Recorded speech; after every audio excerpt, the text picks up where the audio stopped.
Now we're going to talk about Susan Gunn. Susan Gunn is the other half of former Norwich goalkeeper Brian. Not a really very nice way to describe her, is it, Susan? Sorry about that. She's not your archetypal footballer's wife, though. She swapped the Premiership for painting. Yes, her latest piece has impressed judges so much that she won the Sovereign European Art Prize and £17,000 on top of that. So how did she give the competition the boot? She's here to tell us more about her work. What and there the footballing cliches stop, Susan. Promise. Well, we have for the time being anyway. For the time being. Tell us about the prize, though, the Sovereign Art Prize. What does it involve? And there's your work. Tell us a bit about that as well. Yes, well, I was nominated by curator Cherry Smith and Dr. Colin Self, who's a famous pop artist. And then I had to put together an application for the Sovereign Art Prize.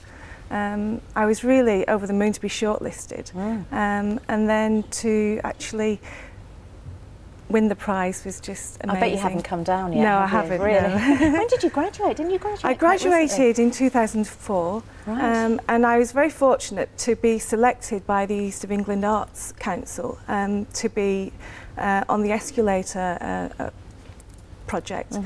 So that involved them supporting me artistically and professionally. And one of the premises of the Escalator is to promote excellence and also to recognise artists from the East internationally and nationally. Yeah, I mean, it's a special prize, isn't it, as well, because the public are involved. They have a say, they have a vote. The people who actually go and look at your work decide to vote, because there's an exhibition, isn't there, of the 30 top paintings? Yes, the exhibition was at Bonham's in London. I think the prize that I won was actually voted for by the judging panel that was chaired by Sir Peter Blake, but there was 2 other prizes that were voted for by the public as well. It's a terrific achievement. Congratulations to that. I mean, we made a lot of the fact that you're the wife of the ex-Scotland keeper Brian, but you couldn't be further away from the sort of archetype of footballer's wife, really, could you? Yeah, I think it's unfortunate that sometimes people are defined by, you know, the profession of their husband. Yeah. And Brian hasn't even played football for 10 years now. He's retired from football, and suddenly, you know, I beat the whole of Europe and get chosen for the European Painting Prize. Yes, and people are still talking about your husband. Footballer's wife wins prize. Yes. So it's unfortunate, but, you know, I'm still glad of the recognition. OK, top graduate wins prize. Now here's what I love here. The art critics, talking about the work here, I wonder if you agree with this, speaks of an overt male world, of leather-bound clubs, but also a subversive, powerful female reality that links it to blood and veins which appear to work below the surface. I mean, is that gobbledygook to you, or is that what you were painting at the time? Well, I work with a substance called gesso.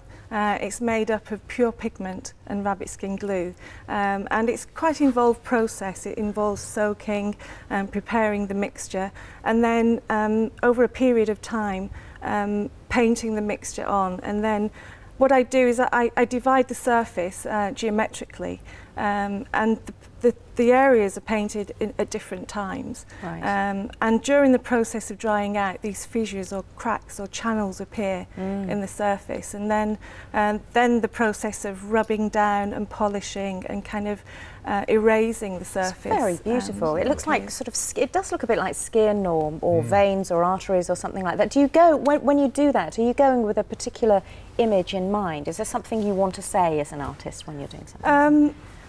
Not particularly with an image. I suppose really what the crux of the work is about is the fact that, you know, these modernist forms are painted beautifully, but yet the atmosphere takes its toll on the paint, and I suppose it's a kind of embracing the flawed, the imperfections in the surface, because technically gesso is supposed to be perfectly smooth and not supposed to have... we like embracing the flaws. We like you went imperfections. And what about the money? €25,000, 17,000 quid we work out. Have you spent that, or are you... Well, materials, presumably. Yes, I'm going to invest it into my art practice and hopefully pay off my student loan. And also, I mean, this is an amazing step for me. It's a crucial point in my career.